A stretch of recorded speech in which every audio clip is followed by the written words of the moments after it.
Thanks, Omar, and good day, everybody. This morning, my brother Naeem Jina made a point about why South Africa, the people of South Africa, have such a deep interest in this region. And the opening speaker made reference to the fact that back in the 40s already, one could even say the 30s, there were huge struggles, patriotic struggles throughout the region against the colonialists. One recalls the Palestinian Great Strike of the 30s, the Syrian people, etc. By the time South Africa gets to a point of embarking on armed struggle, and that's 1961, we had the privilege of receiving the solidarity of the Arab people, of the Maghreb, the Middle East even, before we received training facilities in the Soviet Union, China, Cuba. And I think everybody knows that Nelson Mandela was trained in Algeria. We had our first training bases were Egypt under Nasser and in Algeria. By the time the PLO were consigned to the Lebanon, we had begun to have training with the PLO under Arafat in the Lebanon. It was short-lived, given what happened in 1982. So there is that background. And of course, one can say, as the colonizers used to say, trying to keep the people of Africa, Asia down, that today's terrorist is tomorrow's freedom fighter who we accept. In the same way, today's non-state actor can be tomorrow's rulers, as certainly occurred in South Africa, which I'll get into. But the first point that I really want to emphasize is political. And for us, as we know van Clausewitz's famous dictum of military warfare coming out of the failures of diplomacy or politics, we had for years been involved in peaceful but very militant forms of struggle. And it's with the Sharpeville massacre that there's the change and the adoption of armed struggle as the only way that we could foresee change. And with that is a very, very special point that the political leadership of our armed struggle was sacrosanct.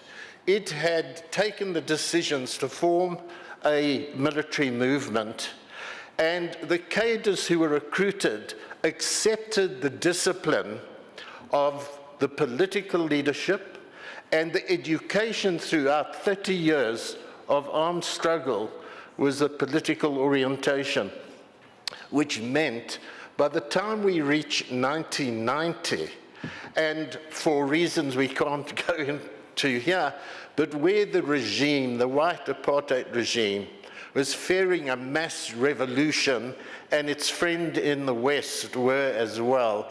The advice was negotiate, dialogue.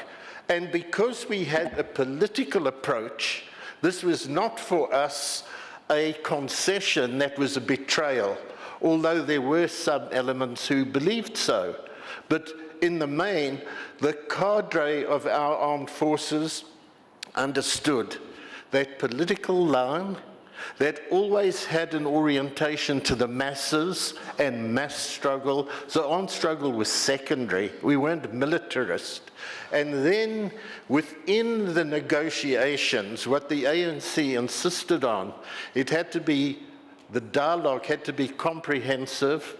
It had to involve all parties, big and small, not just the main players, and consultative.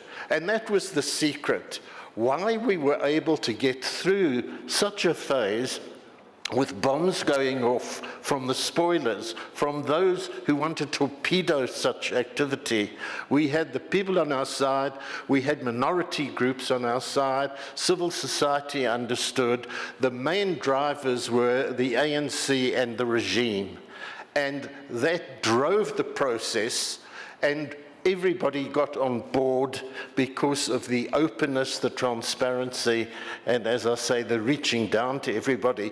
The issue of identity politics was there to some degree because the apartheid regime had attempted to divide and rule on the basis of black tribal groups' identity, and that amongst the whites as well, Indian minority, Muslim minority, etc. The federalist issue came up, but with us, the unitary state position won, and we were able to bring everybody who wanted federalism on board because we devolved power to the municipal level to a great degree.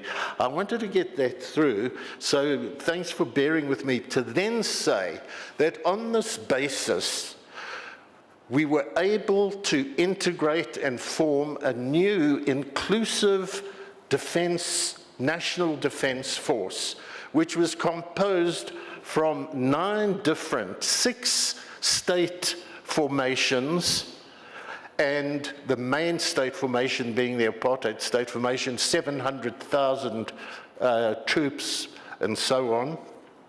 The 3 liberation forces, and then there were some from the white right wing, and some from the Zulu who wanted a secession, who attempted to destabilize and stayed away.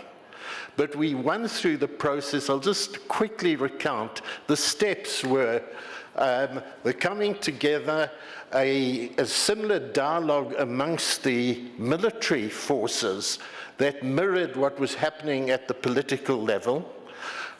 We had to have a very strict personnel register to make sure that people weren't coming on board who had never served in the military and wanted to come on board because they wanted to get a job, or they were being pushed there by political parties. So it starts with what was called the CPR, Comprehensive Personnel Register.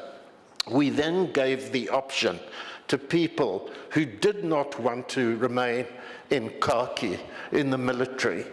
And we had to make it attractive because we didn't want a huge military. So we had a demobilization process in which quite a handsome amount of funds were given to those who wanted to demobilize, and then a training program so that they could find a job in civil society. They found vocation there, and not simply take their AK-47s and become criminals. Those who remained then had to go through an integration process, a retraining process. They had to accept that it was a national army that was going to be non-politically partisan. So it was a new ethos, a new professionalism of defending the sovereignty of the country, upholding the Constitution, and not being involved as private army factions for political groupings. And we, on that basis, had a civil education program with the military to understand our Constitution and so on. That was the basis for the success. The issue of representativity was important because from the regular forces of the state, this is where they had their pilots, their naval commanders. We, as a non-state formation, didn't have a navy and an air force, etc. And we had to ensure that some of our people had that kind of training, that we weren't swamped by white generals leading black forces, which is what the apartheid architects actually had a vision of, that South Africa would have a black army with white troops. So we were able to outmaneuver them in that sense. And then for the criminal elements, we had the TRC process the Truth and Reconciliation process. They had to go through that and admit their crimes.